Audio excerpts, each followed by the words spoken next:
Welcome back. Sonic Frontiers is the first ever open-world Sonic game. It's developed by the Sonic team and published by Sega. It's definitely an evolution for the series, but also a strange one. The game scored a 70 on Metacritic, but has 90% positive reviews on Steam, making it a very divisive game. Let's dive into it. But before we do, please consider liking and subscribing. That would really help out the channel and count as your good deed of the day. It's an open-world game. Think Sonic, but in 3D and open world. Instead of the normal Sonic levels, you get smaller levels, but many more of them spread out in the open world. On top of that, there are puzzles and enemies to face, including bosses. The core mechanic still revolves around Sonic's signature speed and platforming. I think that's the easiest way to explain what this game is. Sonic remains quite unique, which makes it hard to compare with others like I normally do. Upon launch, the game definitely faced some balancing issues, technical issues, and other problems. These have been mostly addressed by the developer since then. I will go over what has happened since launch later in the video. However, a lot of the negative feedback also came from the game's general design. It's an open-world checklist game.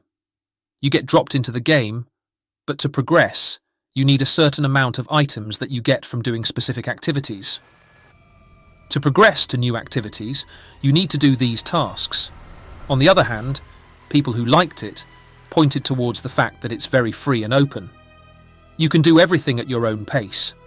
You don't have to do everything, which means that if you are bored of a certain activity, you can just switch to something else. The sense of speed in an open world was also very well done. As I mentioned before, there are various things to do in the game, from solving environmental puzzles to dynamic combat against new and familiar foes, including boss battles. The game also features an evolving storyline that includes characters like Amy, Tails, and Knuckles. These are also playable characters. Upon its initial release, Sonic Frontiers faced several issues. Players reported bugs, performance hiccups, and some unbalanced gameplay elements that detracted from the overall experience. However, Sonic Team has been diligent in addressing these concerns with several updates. Since its launch, Sonic Frontiers has received numerous updates to enhance gameplay and address player feedback. Here are some of the significant patches and updates. Final Horizon. Update released in September 2023. This update added new content and characters, allowing players to play as Amy, Knuckles, and Tails. It also included new level designs and difficulty adjustments for the Trial Towers, making them more accessible to players. Version 1.41. Patch. This patch, released in December 2023, brought several balance adjustments, especially for easy mode. Changes included new level designs, adjustments in difficulty and attack levels, and increased maneuverability for characters like Knuckles during gliding. The update also introduced a more forgiving parry window and made it easier to retry after a game over by respawning pink panels and resetting timers in cyberspace checkpoints. Bug fixes and performance improvements. The updates addressed various bugs, such as issues with audio during sub-events, and enhanced overall game performance, making the experience smoother for all players. As for my opinion on Sonic Frontiers, I only just dove into it. But it feels very good. The feeling of speed is definitely well done. I also really liked the boss battle at the end. In general, the combat really makes you feel like you are beating enemies because of your speed, which is cool. Overall, I also like an open-world approach where you have the freedom to do whatever you want. That's why I'm curious to dive back in and see how it progresses. Did you play Sonic Frontiers? Let me know in the comments what you think of the game and the updates.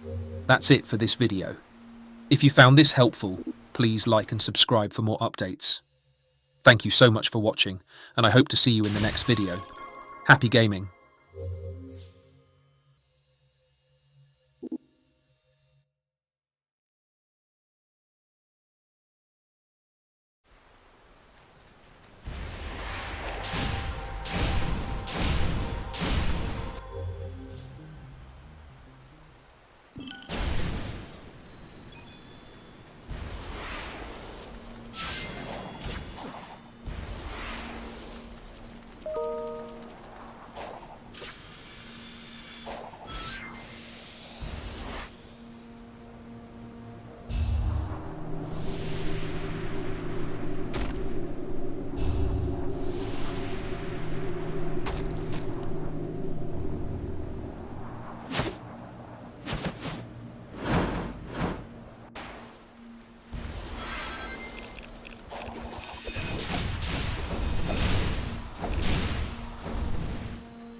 Return to the digital dimension again. Use that gear to bridge the gap between dimensions.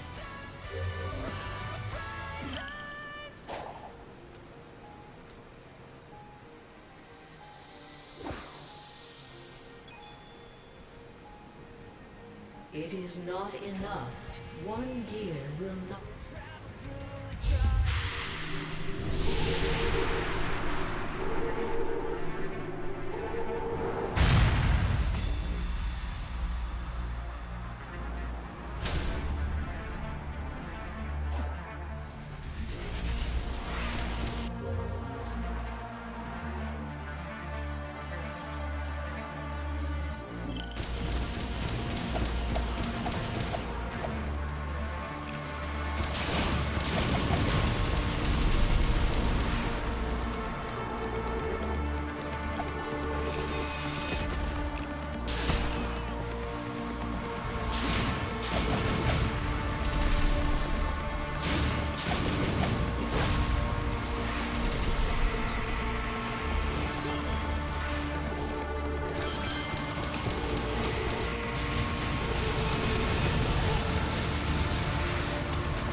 Use the gear as you have done before.